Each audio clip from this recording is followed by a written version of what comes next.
Hi, it's Mike from bookup.com, but you already knew that because you're using my app, Chess Openings Wizard Professional. And you are about to get an update for 2025. Right now, as I record this, it's New Year's Eve 2024. Happy New Year. Let's show you what you're going to get in your free update. Oh, I let that out of the bag, didn't I? It's going to be free. Yeah. If you own a copy of Chess Openings Wizard Professional for Macintosh or for Windows, this upgrade you're about to see will be free in January. So I'm going to create a new ebook to show this off. And let's see here, not the Everett's ebook. Let's call it the empty ebook. Empty. Because it'll be empty when we start.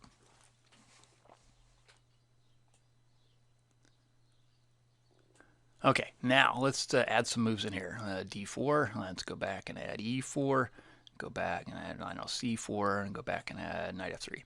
So we have some opening moves. You'll notice right away there's some interesting figures here now over the pedigree ribbon. So 366.8, clearly that's not a number of games because there's no such thing as 0.3 games or 0.1 games. We're going to get to that in a minute. But first, let me tell you the story of two grandmasters. So both of them involve Skype calls. So recently I got on a Skype call with we'll call him a top 8 in the world, so a super GM, and we went over how he prepared, and he showed me his chess-based repertoire and how he stores stuff, and got him some help there. And he did an interesting thing. He would go through the lines, and he would decide based on his next opponent what the likelihood would be of him landing in any particular variation. And he showed me one from his recent game, and he said, I thought there would be a 33% chance of reaching this particular position. He ended up reaching that position with his opponent. The game ended in a draw, but he was fully prepared.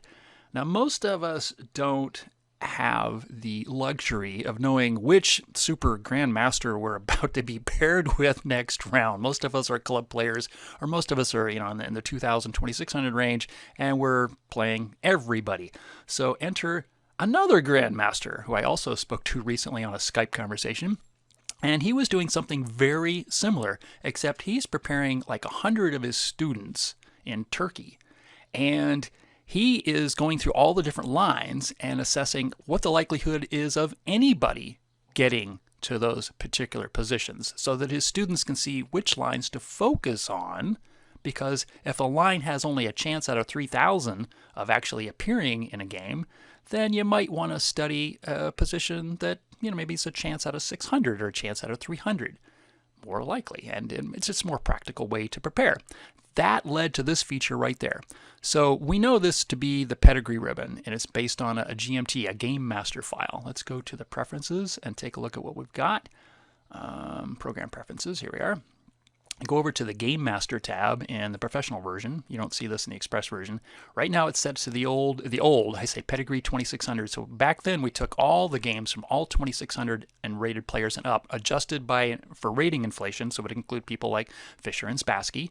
And that ended up in this pedigree 2600 database. Let's click down here to choose a Game Master file. I'm going to choose a different one. It says, you want to choose a different one? Yes, we do. For move orders, game statistics, yes, and all the other cool things we're about to see. So there's the original one. You can see the original one is time-stamped. Where is it? Yeah, 2016. So it hasn't been updated in a while, and it really didn't need to be updated because, super GMs versus super GMs, that's what it was limited to, and only 34 megabytes of information in there. The newer ones are larger, and so there you go. There's the grandmaster on the Skype call. We took a chess-based database from him, which had like 2,600 and up player opponents, and only, of course, classical games, but only from the last 5 years. So way beyond this old one done back in 2016. We're talking between 2020, 2021, 2024, the last 5 years. So we're going to switch to that one and see what the difference is. So it's easily almost twice as big as the other one. Let's click. If we clicked on information here, it would tell us how many positions were in it, how many games were based on it, what PGN file it was sourced from. So all of that's going to click from information, but we'll let that go. Click OK. And now we have slightly different numbers. So now we can discuss what these numbers are. So the second grandmaster we were talking about in Turkey with his 100 students, he spends time manually going through all the positions, assessing what the likelihood that you'll see this game per 1,000 games. So he has like 68,000 games, I think, in the database he gave me. So we can figure out what the chance of this position occurring per 1,000 by looking at this number in the cyan print right there. So D4, the position after D4 is going to appear in 366.8 games per 1,000. Does that make sense? And E4, slightly more popular, 433.3 games per 1,000. So if we want to go through here and use this this pedigree database, so after E4, for instance, we could put everything in by hand, but we can just also go to the commands in the professional version again and say Control T will add moves that transpose, but only to the book itself, but Control Alt P will add pedigree moves. Let's do that. We click on that, boom, we get all the different moves. So E5, very, very popular with the chess players these days. 188.0 games per 1,000 are going to go down, reach that position, right? So E5, let's try, I don't know, knight F3, knight C6 here. Back up and see what those are. So knight C6, 158.4. And again, if we want all the moves that we might see here, we'll add pedigree moves. Boom, we're going to get all the other moves. So yeah, so interesting here. Queen E7 has been played here in a 2600 versus 2600 game at least once, right? And so the number of games per 1,000 is approximately 0.0 due to a rounding error, right? Because you're almost never ever going to see this particular novelty. So there you go. This is helping to marry the two approaches, right? So the one approach is I bring my repertoire to my repertoire system, which is Chess Openings Wizard.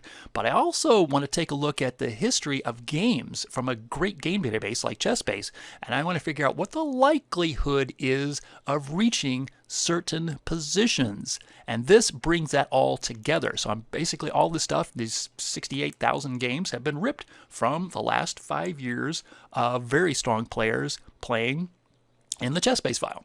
So that's what we're seeing. This database is going to come to you as the new default, right? And instead of that old 2016 database everybody's using right now, we'll be now using we'll call it the 2024 or 2025 database. That is a free update to you as soon as it's ready. It'll be ready, I'm going to guess, mid-January for Windows and Macintosh. Any more questions? Get a hold of me, Mike at bookupmembers.com. And of course, if you have the professional version, hopefully you'll be on a Skype call with me soon as we discuss some of the new features. I'll talk to you later.